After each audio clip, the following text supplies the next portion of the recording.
We have dry weather across the entire area at this point this evening, but what a different story it's going to be for your Friday afternoon and Friday evening. Steady soaking rain back into the area, and by the time it's all said and done, by Saturday morning into Saturday afternoon, over an inch of rain that will be likely. This will be arriving Friday afternoon, continuing into early Saturday. Some soggy March weather as we look to enter into the upcoming weekend. So let me get the kids out the door to school tomorrow morning. There will not be any rain occurring, so that's good news. Headed to the bus stop in the morning, cloudy skies. We will be in the upper 30s, but make sure the kids pack those rain jackets, umbrellas, and yes, if they like to splash in the puddles, get those rain boots as well, because steady or soaking rain is going to be expected by the time they come home from school. 2:30, 3, 3:30, 4 o'clock, rain will be occurring across the area. Now, we do have dry conditions now. A little nice pocket of sunshine we had across much of the Toledo metro. Clouds did linger longer south and west of the Toledo metro. Wasn't nearly as bright as the weather we had here in Toledo, and this is it. The next storm system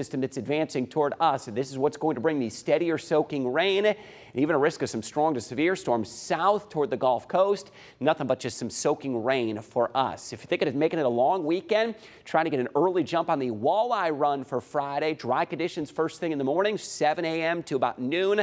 Upper 30s change to upper 40s by about lunchtime, and you'll want to pack things up by about lunchtime as rain rolls into the area, and it'll keep us a little bit on the cooler side, dropping us back into the mid 50s. Water levels on the Maumee River, they are still low, but it's hopeful that this rain that is incoming will actually boost the water table levels and allow for some better conditions for the walleye run. Most spots right now close to 50. We have got that cooler northeast breeze, and here comes that east wind that stays with us tonight. It's a sign of an impending storm system. We will be dry as we get into Friday morning. Here's that rain arriving just after lunchtime. It'll become steady and soaking through the afternoon. There's the steady soaking rain. 3 p.m. nearly the entire area will be seeing that steady rain, and it will continue into your Friday evening. Could even become heavier Friday night into early Saturday morning with some downpours. And look at the clock, 11 p.m. Some areas of pockets of heavier rain, perhaps even a clap of thunder, not out of the question. But overall, that shower threat does look to be wrapping up as we go into early Saturday. Could even be ending as early as mid to late morning on Saturday. How much rain to expect? We still anticipate many locations will be over an inch to an inch and a half of total rain. So it is a good soaker that will be taking place. Mid 50s for your Friday. Rain returns steady and soaking through the afternoon and evening.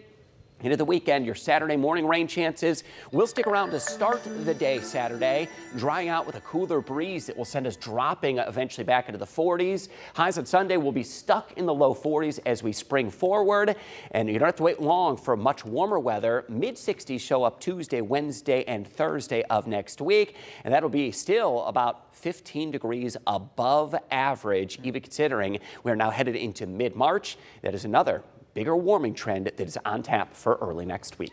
I made a comment after we went to break, and you kind of brought my head back to what we talked about yesterday. We are way ahead as far as timing on this spring. Yeah, your comment was, so we're expecting April showers this week, and that's exactly right. It's been like that really all year. We've been about 4 to 6 weeks ahead of schedule. That even includes some of that spring bloom that we're seeing, allergies that many people are kind of already starting to suffer. So if you're one that suffers from seasonal allergies, I already get on that medication to get ahead of it, because it's already out there. All right, Chris.